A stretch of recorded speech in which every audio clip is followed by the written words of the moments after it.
नमस्कार, आप देख रहे हैं हिंदी खबर एक्सप्रेस और मैं हूं आपके साथ मानवी ठाकुर। शुरुआत करते हैं आज की खास खबरों से। सिद्धार्थनगर जिले के जिलाधिकारी डॉक्टर राजा गणपति आर द्वारा माधव प्रसाद त्रिपाठी राजकीय मेडिकल कॉलेज का औचक निरीक्षण किया गया। इस निरीक्षण के दौरान जिलाधिकारी द्वारा पंजीकरण कक्ष को देखा गया। इसके अलावा OPD ward, general ward, PICU ward, SNCU emergency ward को देखा गया।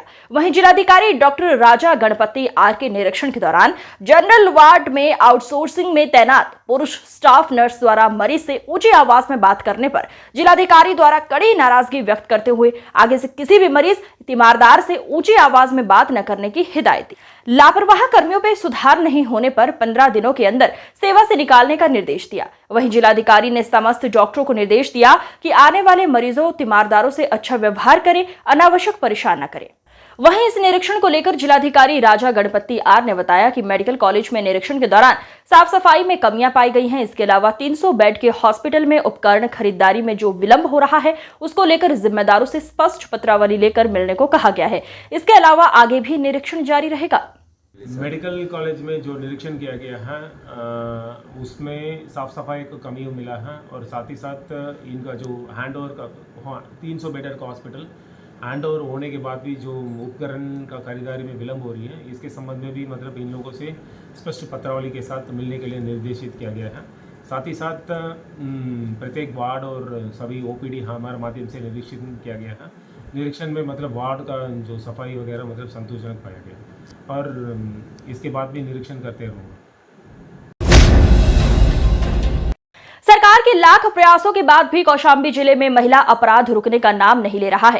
ताजा मामला सराय अकील कोतवाली क्षेत्र का है, जहां पर उसके प्रेमी ने रेप किया और शादी के बाद पीड़िता के पति को प्रेमी व साथी ने अश्लील वीडियो भेज दिया। जब इसका विरोध करने पीड़िता का पिता आरोपी के घर पहुंचा तो दबंगों ने जानलेवा हमला कर दिया। इसमें परिवार के लगभग आधा दर्जन लोग घायल हो गए। पुलिस ने गैंगरेप, जानलेवा हमले और आईटी एक्ट की धारा में मुकदमा दर्ज कर 2 मुख्य आरोपियों को गिरफ्तार किया है। 29 जून को सराय अकील कोतवाली में तहरीर देते हुए पीड़िता के पिता ने बताया कि उसने अपनी लड़की की शादी मध्य प्रदेश के एक गांव में किया था। सब लोग हंसी खुशी रहते थे, लेकिन लड़की के पूर्व प्रेमी राजेंद्र उर्फ बल्लू व उसके साथी भोला ने रेप का अश्लील वीडियो पति के पास भेज दिया। जिसके बाद पति ने हमारे पास वीडियो भेजकर पूछा कि ये 2 लोग कौन हैं। इस पर पिता आरोपियों से पूछने गया तो उसका दौड़ा लिया और जानलेवा हमला कर दिया। इस हमले में परिवार के आधा दर्जन लोग गंभीर रूप से घायल हो गए। तहरीर पर पुलिस ने 5 लोगों पर मुकदमा दर्ज कर आरोपियों की तलाश में कई जगहों पर छापेमारी की। पीड़िता का 61 व 64 का बयान भी दर्ज कराया है। बयान के बाद गैंगरेप की धारा बढ़ाई गई। वहीं सोमवार को पुलिस ने 2 मुख्य आरोपियों को गांव के पास से गिरफ्तार कर लिया है। अन्य 3 अभी भी फरार बताए जा रहे हैं। सर, सराय अकील इलाके में एक लड़की से रेप और उसके पिता को जान से मारने की कोशिश का मामला सामने आया है। एक वीडियो वायरल हुआ, इस मामले में क्या कार्रवाई की गई? देखिए, इस संबंध में थाना सराय अकील पे तत्काल अभियोग पंजीकृत कर लिया गया था और 307 आईपीसी और आईटी एक्ट की सुसंगत धाराओं में अभियोग पंजीकृत किया गया था। जो उसमें 2 दोषी लड़के हैं उनको हिरासत में ले लिया गया है, उनसे पूछताछ की जा रही है। जो पीड़िता है उसका 161 का बयान हो गया है, 164 का बयान आज हो रहा है और इसमें जो भी तथ्य विवेचना से प्रकाश में आएंगे उसके आधार पर दोषियों के विरुद्ध हम कड़ी कार्रवाई करने जा रहे हैं। दोषी बताते हैं कि पीड़िता का प्रेमी है जो अश्लील वीडियो बनाया था। जब पीड़िता की शादी हो गई तो उसके पति को वीडियो भेज दिया। देखिए, ये सब विवेचना में ये सारे तथ्य आएंगे और उसी के अनुसार हम लोग अग्रिम विधिक कार्रवाई करेंगे। गंडक नदी के बढ़ते जलस्तर को देखते हुए जिला पदाधिकारी यशपाल मीणा और पुलिस अधीक्षक हर किशोर राय आज प्रातः 6 बजे ही बोट पर तिरहुत तटबंध का निरीक्षण करने निकल पड़े। साथ में एडीएम, एसडीएम और अन्य पदाधिकारी भी रहे। वे हाजीपुर से लालगंज के बसंता जहानाबाद बांध तक गए। जिला पदाधिकारी द्वारा अपने पदाधिकारियों को 24 घंटे अलर्ट मोड में रहते हुए निगरानी करने का निर्देश दिया गया। वे लालगंज के बसंता जहानाबाद तक गए और पदाधिकारियों को नियमित रूप से तटबंधों का मुआयना करने और अलर्ट मोड में रहने का निर्देश दिया। तिरहुत तटबंध की सुरक्षा को लेकर किए जा रहे सुरक्षात्मक कार्यों का निरीक्षण किया गया। स्थानीय लोगों से भी तटबंध सुरक्षा के संबंध में विचार विमर्श किया गया एवं सुझाव लिया गया।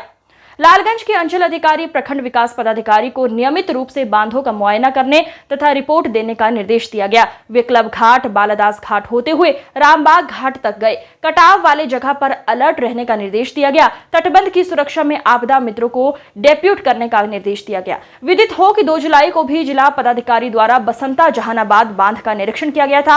आज के निरीक्षण के समय एडीएम, एसडीएम, सीओ, बीडीओ, बाढ़ जल निस्सरण प्रमंडल के कार्यपालक अभियंता तथा अन्य पदाधिकारी मौजूद रहे।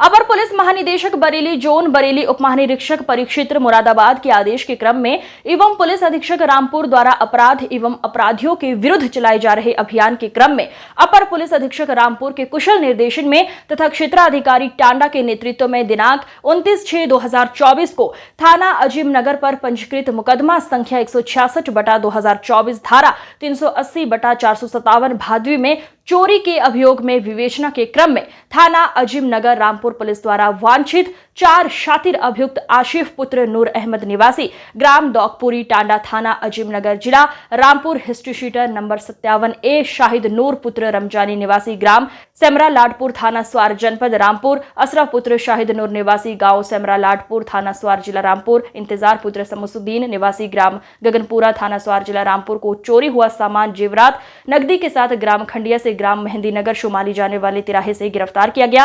एक अभियुक्त नईम पुत्र वाजीद निवासी ग्राम नवरखेड़ा थाना मुंडा पांडे जनपद मुरादाबाद मौके से भाग गया। अभियुक्त गण के कब्जे से थाना स्वार जिला रामपुर की 3 चोरियों के जेवरात व नकदी भी बरामद हुई है।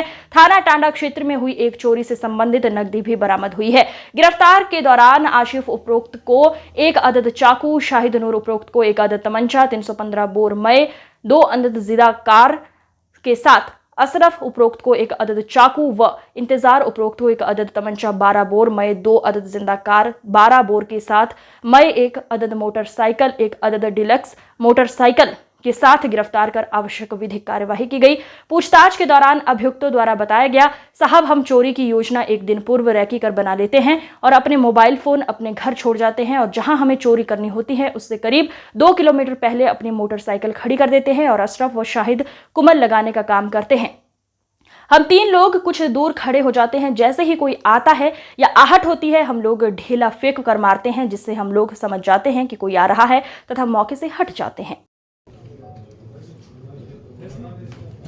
अपराध एवं अपराधियों के विरुद्ध चलाए जा रहे अभियान के क्रम में थाना प्रभारी अजीम नगर द्वारा 4 अभियुक्तों की गिरफ्तारी की गई है। ये 4 अभियुक्त हैं आसिफ, साहिद, अशरफ और इंतजार। इनसे विस्तृत पूछताछ की गई है। पूछताछ के दौरान इनके द्वारा बताया गया है कि इसके पहले अजीम नगर की एक चोरी में सम्मिलित रहे। इसके साथ साथ टांडा और 2 स्वार की चोरियों में ये सम्मिलित रहे। इनके पास से घटना में प्रयुक्त मोटरसाइकिल तथा मौके से इनके पास से तमंचे बरामद हुए हैं और जो चोरी गए सामान हैं उनकी भी बरामदगी हुई है। इसमें से एक अभियुक्त थाना टांडा का हिस्ट्री सीटर है और एक अभियुक्त मौके से फरार हुआ है जो जनपद मुरादाबाद का रहने वाला है। उसकी गिरफ्तारी के लिए हमारी टीम निकली हुई है, उसको शीघ्र ही गिरफ्तार करेगी। सर, कितने लोगों को गिरफ्तार किया गया है? इनके पास से क्या क्या बरामद हुआ है?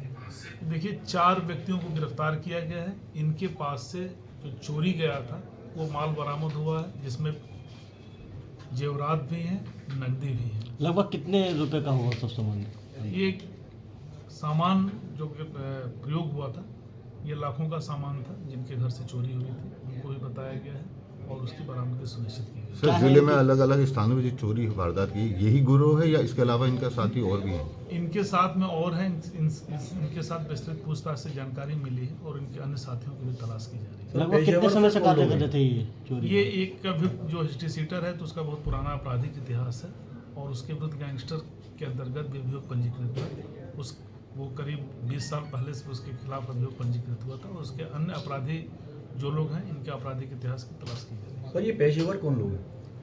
ये बेसिकली ये नकब लगाते हैं और चोरी करते हैं। एक दिन पहले सुनसान घरों में रेकी करते हैं। रेकी करने के बाद इनके द्वारा योजनाबद्ध तरीके से वहाँ जाकर के चोरी की जाती है। ये चारों कहाँ के रहने वाले?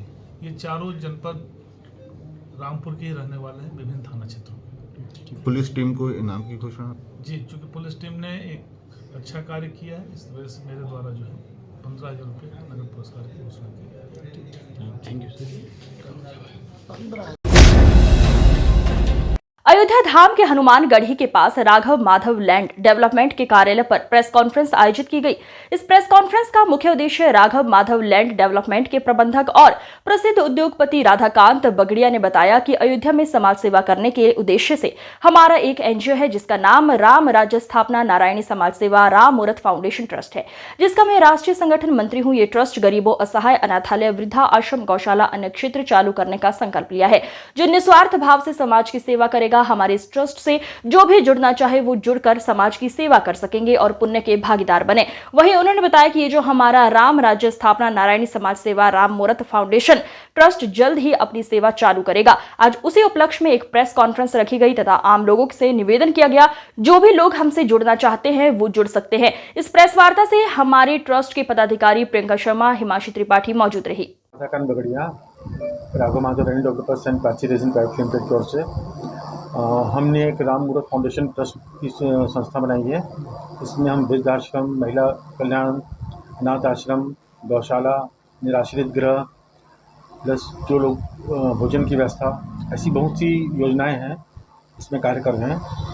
तो ये जो प्रेस कॉन्फ्रेंस आज बुलाई गई है इसी मुद्दे पे चर्चा करने के लिए और समाज को एक जानकारी देने के लिए बुलाई गई है कि निकट भविष्य में ये सब योजनाएँ चालू होगी, उसमें आप अपना सहयोग करें ताकि जो समाज का एक दलित वर्ग है उनको एक अच्छी व्यवस्था मिले, सुचारू रूप से अपना जीवन जी सकें।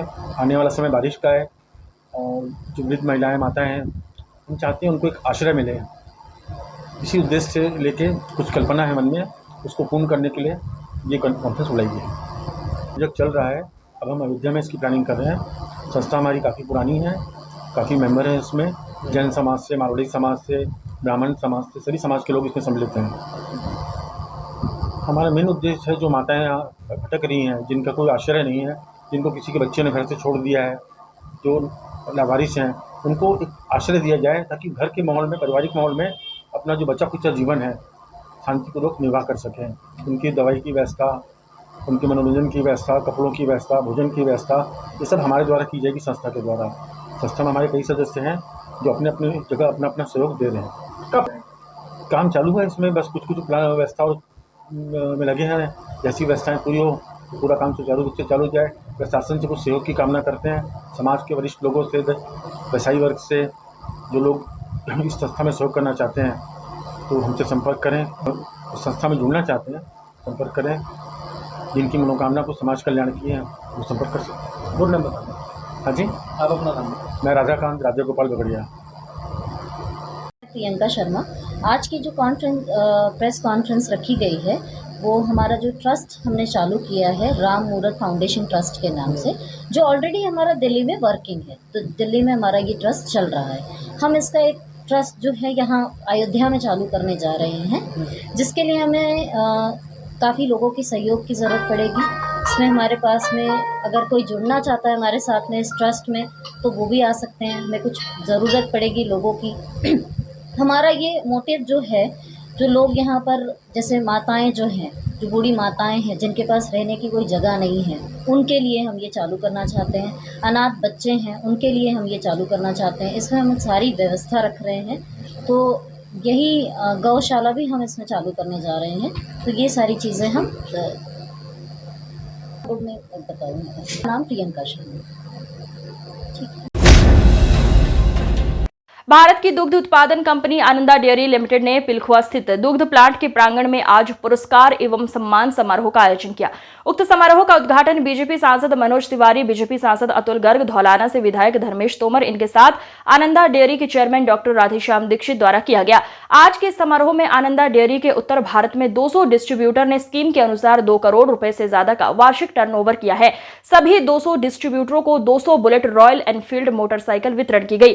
सभी डिस्ट्रीब्यूटर्स पुरस्कार में मोटर साइकिल पाकर खुशी से झूम उठे। इस शुभ अवसर पर आनंदा ने एक नया प्रोडक्ट क्रीम 28% लॉन्च किया, जिससे प्रत्यक्ष व अप्रत्यक्ष रूप से लोगों को रोजगार मिलेगा।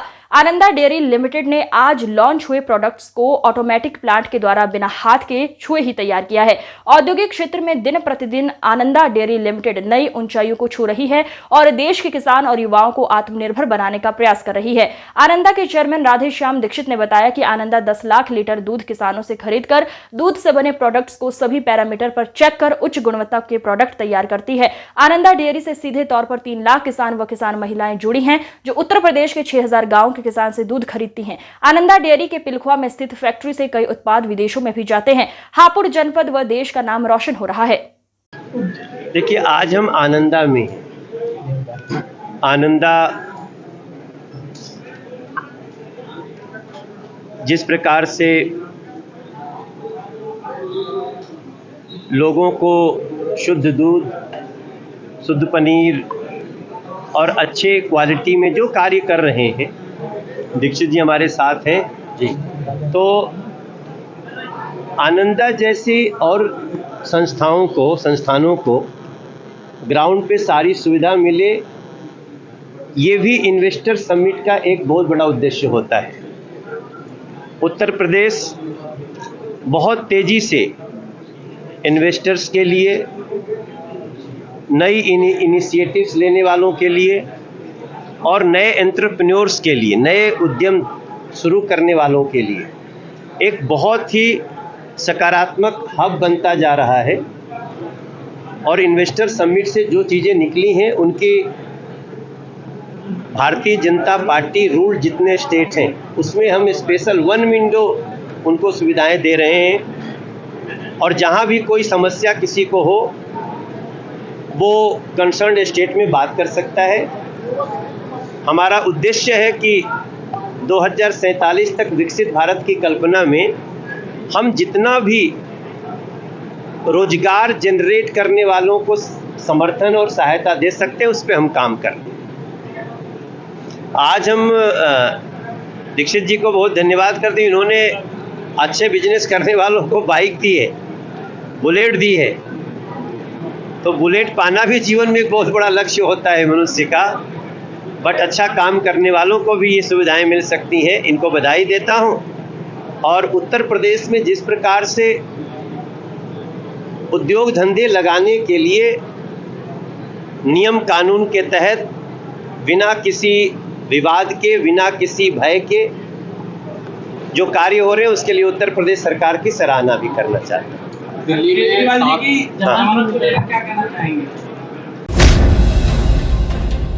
जिलाधिकारी और पुलिस अधीक्षक रामपुर द्वारा ग्राम परानपुर व लालपुर कोसी नदी के जलस्तर का निरीक्षण किया गया तथा थाना स्वार क्षेत्र अंतर्गत छपरा एवं नगर में गांधी समाधि स्थल पर जल निकासी की व्यवस्था का जायजा लेकर संबंधित को आवश्यक दिशा निर्देश दिए गए। लाखों लोगों को रोजगार देने का काम भी कर रही है। कई दिनों से जिले में बरसात हो रही है, नदियां भी उफान पर हैं, तो ऐसी स्थिति में डीएम सर ने जो बाढ़ चौकियां बनवाई हैं, वहां हमारी जो पुलिस के जवान हैं और उनको किस तरह के दिशा निर्देश दिए गए ताकि पानी के जब भी बहाव होता है तब लोग वहां पर वीडियो बनाने चले जाते हैं, रील बनाने चले जाते हैं। ऐसी कई घटनाएं भी घटी हैं। तो रामपुर में किस तरीके के निर्देश आपके सभी थाने की पुलिस को दिए? देखिए, आज हमारे द्वारा जिलाधिकारी के साथ जो नदियों के बाढ़ वाले इलाके हैं उनका भ्रमण भी किया गया। साथ ही साथ जो सिंचाई विभाग, पीडब्ल्यूडी और अन्य विभागों के साथ समन्वय स्थापित करके बाढ़ चौकियां जहां स्थापित हैं, हमारे द्वारा अपने थानाध्यक्षों और क्षेत्राधिकारियों के साथ मीटिंग करके उनको अवगत करा दिया गया। वहां भी पुलिस बल की तैनाती रहेगी। पुलिस बल को यह निर्देश किया गया है कि सभी विभागों के साथ समन्वय स्थापित करके रखें तथा ऐसे व्यक्ति जो पानी के साथ अनावश्यक रूप से खिलवाड़ करने के लिए वहाँ रील बनाने इत्यादि के कार्य कर रहे हैं, उनके विरुद्ध सख्त कार्रवाई की जाए। और मेरा आपके माध्यम से भी आम जन से यह अपील है कि अगर ऐसी जगह जहाँ पर इस तरह के जल भराव की स्थिति है या नदियाँ उफान पे हैं, वहाँ इस तरह का कोई कृत्य न करें जिससे कि उनका अपना जीवन और दूसरे लोगों का जीवन भी खतरा में पड़े। Thank you sir. डीएम साहब, इस समय बरसात का मौसम चल रहा है, जिले में कई नदियां भी हैं जिनके किनारे गांव बसे हुए हैं, ऐसे में बाढ़ की क्या स्थिति चल रही है? देखिए, अभी हमारे जो जनपद में जो रेनफॉल हुआ है वो 51 mm का रिकॉर्ड किया गया है, जो शहर के इलाके हैं और जो हमारा जो शाहबाद वाला जो अजीतपुर वाला जो नाला है उसको जितने भी अवरोधक थे उनको खुलवा दिया गया है और वहाँ से सुचारू रूप से पानी निकल रहा है। इसके अलावा जो गांधी समाधि पे जो स्थिति है पानी भराव की, उसका भी मेरे और कप्तान महोदय के द्वारा निरीक्षण किया गया था। तो उसमें हम लोग लगभग 8 इंच का ह्यूम पाइपलाइन डालने की निर्देश दिए हैं जिससे कि वहाँ कभी पानी भराव ना हो। जो हमारे जनपद में जो मेजर जो नदी बहती है वो कोसी नदी है और उसको जो हमारे 2 से 3 तहसीलों को प्रभावित करती है, तहसील स्वार, तहसील टांडा और सदर तहसील से होकर निकलती है। अभी तक जो स्थिति है हमारी जो खतरे के निशान से लगभग वो 2 मीटर नीचे बह रही है और अभी कोई ऐसी स्थिति अप्रिय नहीं है जनपद में जिससे कि कोई जल भराव की या जन हानि की क्या कहते हैं स्थिति उत्पन्न हो। लेकिन हम लोग सभी अलर्ट पर हैं, हमारे जितने भी उप जिलाधिकारी महोदय हैं वो भी अलर्ट पर हैं।